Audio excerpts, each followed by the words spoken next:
Welcome to healthy food kitchen. இன்றைக்கி நம்ம செய்ய போகிறது முலாம்பழம் மில்க் ஷேக். அதுக்கு முலாம்பழம் வந்து ஒரு பழம் எடுத்திருக்கேன். இதை கீர்னி பழம்னு சொல்லுவாங்க, மஸ்கு மெலான்னு சொல்லுவாங்க. பாதாம் பருப்பு 10 பருப்பு எடுத்திருக்கேன். வெல்லம் 2 ஸ்பூன், சீனி 3 ஸ்பூன், பால் வந்து ஒரு அரை டம்ளர் எடுத்துக்கோங்க. பழத்தையும் பாலையும் நான் ஃப்ரிட்ஜில் வச்சு நல்லா கூல் பண்ணி வச்சுருக்கேன். முலாம்பழத்தில் வந்து 95% நீர் சத்து அதிகம். இதில் வந்து பொட்டாசியம், மெக்னீஷியம், சோடியம் மூணுமே அதிகம் இருக்குது. இதில் vitamin A and B, C அதிகமாக இருக்குது. இது ஹார்ட்டில் இருக்கக்கூடிய அந்த இரத்த குழாய் வந்து தடிமன் ஆகாமல் பாதுகாக்கும். ஸ்டோன், இது கிட்னியில் ஸ்டோன் ஃபார்ம் ஆகாது. வெயிட் அதிகமாக ரெடியூஸ் பண்ணணும்னு நினைக்கிறவங்க இந்த பழம் அதிகமாக எடுத்துக்கலாம்.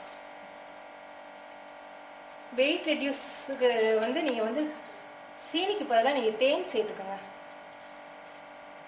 வெல்லத்தில் வந்து அயன் சத்து இருக்குது, அதனால் நான் வெல்லம் கொஞ்சம் எடுத்துருக்கேன்.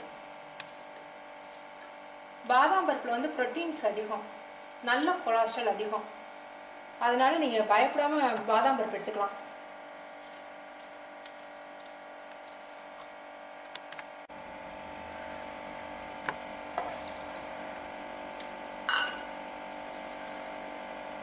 முலாம்பழத்தில் வந்து ஃபோலிக் ஆசிட் அதிகமாக இருக்குது. அதனால் கர்ப்பிணி பெண்களுக்கு ஃபோலிக் ஆசிட் உள்ள டேப்லெட் கண்டிப்பாக கொடுப்பாங்க. கர்ப்பிணி பெண்களுக்கு இந்த பழம் வந்து ரொம்ப நல்ல பழம். மில்க் ஷேக் ரெடி ஆயிடுச்சுங்க.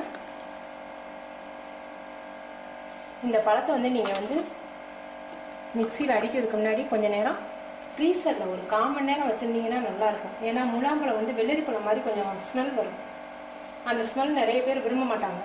நீங்கள் ஃப்ரீசரில் ஒரு 1/2 மணி நேரம் வச்சுருந்தீங்கன்னா நல்லா கூலிங்கில் பால் ஊற்றி நம்ம சர்க்கரை போட்டு அடிக்கும்போது அந்த ஸ்மெல் தெரியாது உங்களுக்கு. பாதாம் பருப்பை வந்து ஊற வச்சு கட் பண்ணி வச்சுருக்கேன்.